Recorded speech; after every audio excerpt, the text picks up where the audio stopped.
Seguimos, vamos entonces al siguiente problema. Recuerden que esto está a una atmósfera de presión y que aquí tenemos dos ejemplos de sustancias muy utilizadas en química, como el agua, estas son sus propiedades, y la del etanol, y estas son las propiedades del etanol. Ahora vamos a calcular el calor necesario para transformar 40 gramos de agua líquida desde 20 grados Celsius hasta fase de vapor a 120 grados Celsius. Recuerden que estas condiciones lo estamos haciendo a una atmósfera de presión, por eso es que lo despreciamos. Ahora, si usted lee con detenimiento este problema, usted se va a dar cuenta que ha ocurrido cambio de fase, porque va de líquido a vapor. O sea que ha ocurrido de líquido a vapor lo que llamamos una evaporación. Entonces realizamos primero la gráfica, el tiempo y la temperatura dada en Celsius. Vamos entonces a colocar nuestras barreras primero. Recuerden que hay que buscar el 0 y el 100. 0 acá, 100 acá.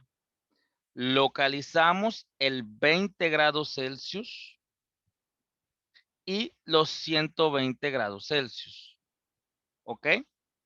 Ahora, como yo voy a partir de 20 y yo tengo mi primera barrera, recuerden que las barreras son 0 y 100. Ya cuando yo considero mi barrera, es independiente que tú sepas algo interesante.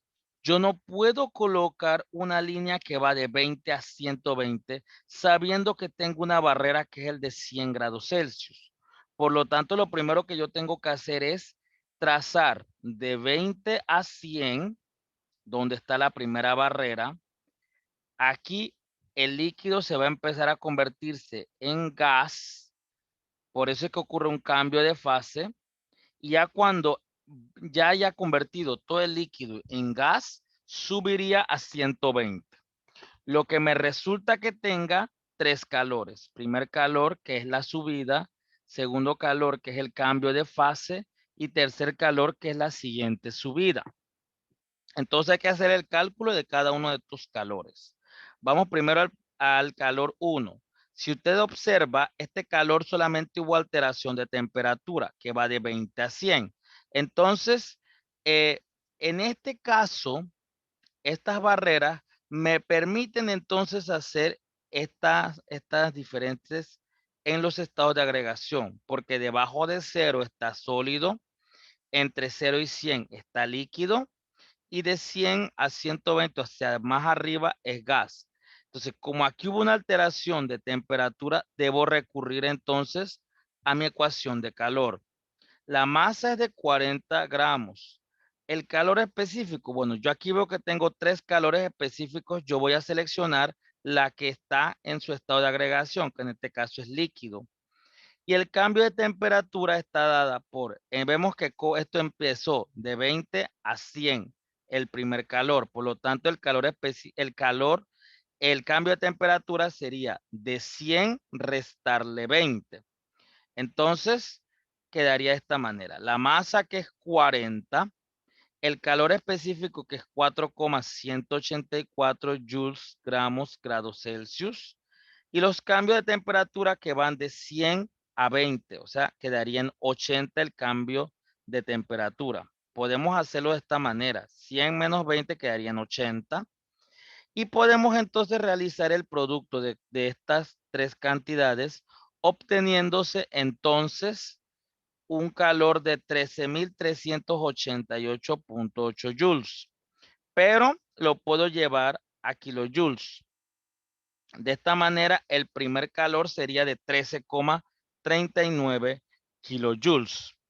Entonces, el segundo calor que usted observa aquí, en el segundo calor está ocurriendo un cambio de fase que va de líquido a gas. Por lo tanto, yo debo recurrir a mis calores latentes. Me voy a ubicar la que va de líquido a gas, o sea, el calor de evaporación. Por lo tanto, voy a tomarlo en cuenta. Utilizar 40,67 kilojoules sobre mol.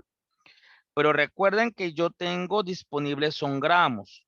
Por lo tanto, esos gramos de agua, para poderlo utilizar con mi calor latente, debo llevarlo a mol. Entonces vamos a llevar estos gramos a mol.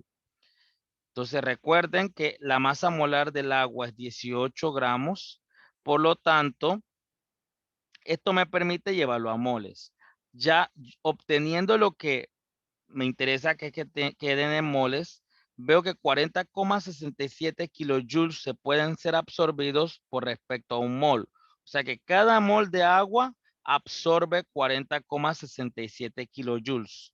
Simplifico las moles, divido 40 entre 18 y lo multiplico por 40,67 y obtengo entonces mi segundo calor, que es de 90,38. Tenemos ya el primer calor, tenemos el segundo calor. Vámonos al tercer calor. En este tercer calor vemos que empieza en 100 y termina en 120. Por lo tanto, debo utilizar mi ecuación de calor. La masa es el mismo. El calor específico, bien, ya en esta región estoy en la región gaseosa. Por lo tanto, debo utilizar calor específico gaseoso. Sustituyendo tengo la masa, el calor específico, que viene siendo 1,84 por estar en estado gaseoso, y el cambio de temperatura, que solamente vendría siendo el final, que es 120 menos el inicial, que es 100. O sea que yo puedo colocar tranquilamente 20. Simplifico unidades y multiplico cada una de las cantidades que usted observa aquí, obteniéndose entonces 1472 joules, que esto lo puedo convertir a kilojoules, obteniendo entonces una cantidad de 1,47 kilojoules. Ahora, después de haber determinado los tres calores, puedo entonces determinar ahora cuánto calor se necesita absorber para llevar de 20 a 120, 40 gramos de agua. Entonces, para ello, vamos a determinar el calor total, que no es más que la sumatoria de los calores. En este caso, como son tres calores, voy a sumar esos tres calores. Ya yo sé que si yo sustituyera, la primera fue 1339, la segunda 9038 y la tercera 1,47. Eso me indica que es mucho más difícil convertir de líquido a gas. O sea, yo puedo alterar fácilmente las temperaturas, los calores, pero es mucho más difícil convertir de líquido a gas porque involucra un calor de vaporización mucho más elevado que los calores específicos que ustedes ven allí.